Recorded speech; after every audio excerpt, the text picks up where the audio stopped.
This would have been a much better name for this crossover. Death Metal? Death Metal is a crap name for a story.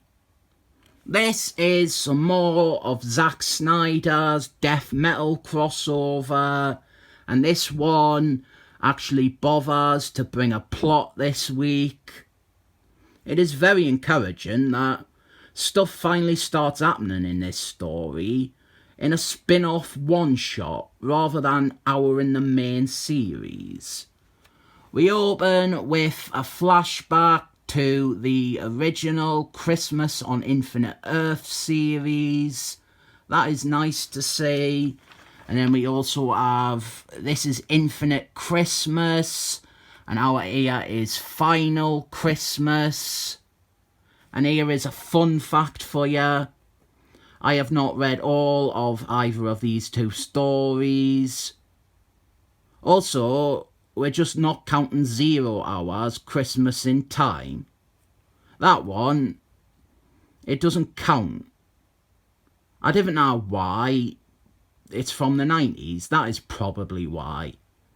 Zack Snyder, he says that his approach to death metal is that all continuity matters and that everything counts. But 0 hours Christmas in Time apparently doesn't. The heroes, they are going again to these worlds in the dark multiverse where them Christmas stories are still ongoing.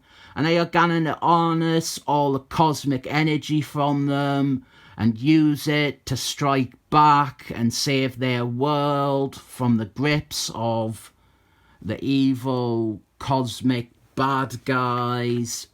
We have loads of heroes here, some really good characters, but straight away we're cutting the cast down to about 7 without any justified reason.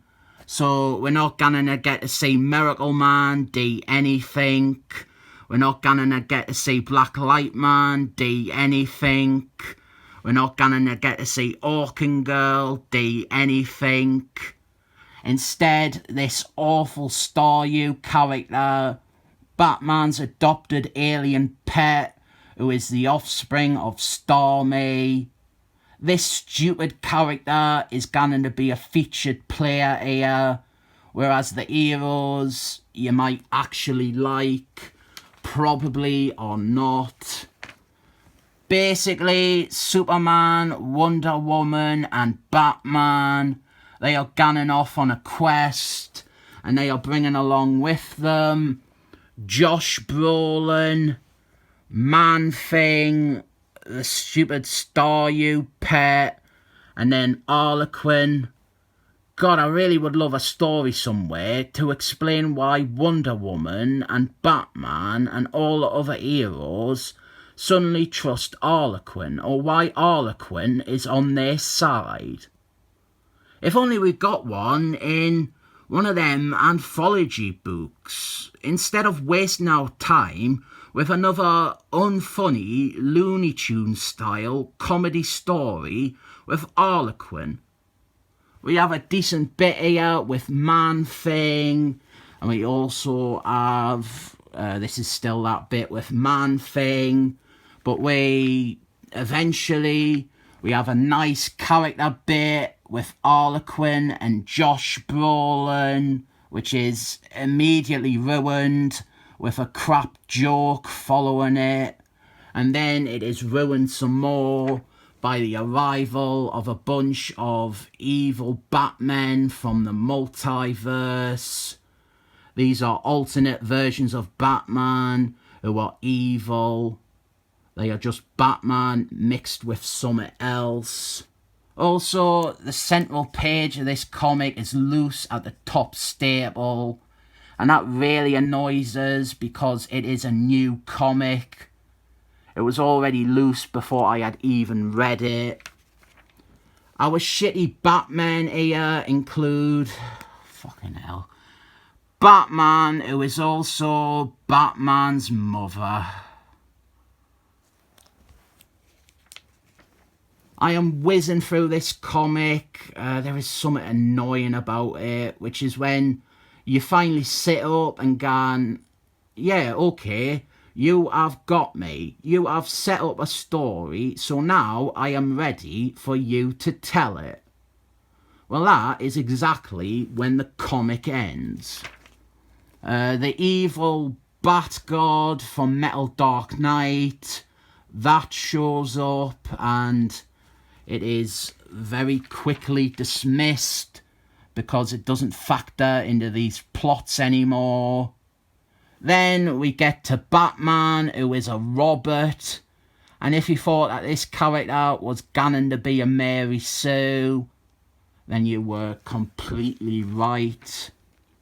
So Batman, Superman and Wonder Woman, they gone through a porthole to go to these dark universes, while everyone else jobs to Batman, who is a Robert. Man-Thing, he immediately jobs to Batman, who is a Robert. And then Josh Brolin, who is already dead and a zombie, even he jobs to Batman, who is a Robert. But Harlequin, she gets to be propped up a little, and we have reminders that Harlequin, she was an accomplished psychotherapist before she became Harlequin, which is total bullshit. And DC, they have totally bullshitted their way through Harlequin. She was never an accomplished psychologist or therapist or whatever. Her first real patient was Joker's, and she was such a bad mental health professional, she was seduced and driven crazy by him. But yeah, let's just pretend that Harlequin is this amazing girl power feminist icon with a faultless lesbian relationship with Sexy Ivy, despite neither of them characters being lesbians in any other scenario.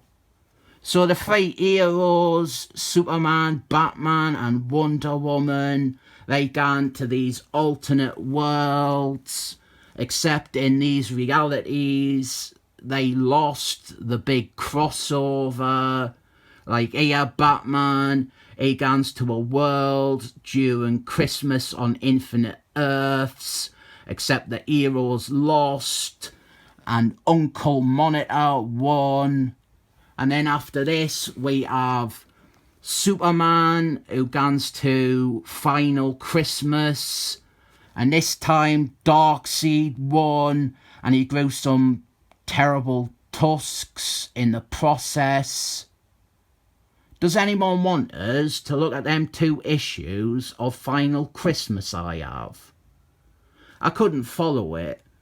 It might be because I got like issues 5 and 6, but a common complaint of that story is that people cannot follow it. I have heard it described as both Van Morrison's magnum opus and Van Morrison's most incomprehensible work. And then after setting up the state of the other 2 realities, it's amazing how DC think to draw out the aura of mystery surrounding the 3rd in this sequence by padding it out when we all already know that, yes, this world Wonder Woman has gone to is where Infinite Christmas went wrong. Batman and Superman got 2 quick pages telling us this before we got to this scene. But yeah, Superboy, Amazon Prime, he is there and he won the crossover. And right now you'll be thinking, yeah, okay, you have got me. You have set up a story. So now I am ready for you to tell it. And that is the end. I think the general reaction and reception of death metal has been underwhelming, to say the least. I am mostly interested in seeing what they do with the Flask, the Willie West version. I think that one is next in the reading order, actually. But nobody seems that keen on this story.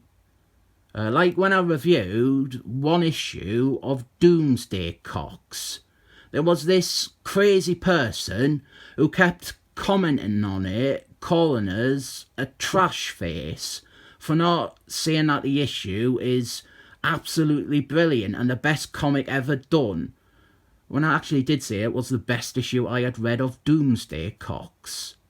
I had to keep deleting his comments, they were fucking annoying.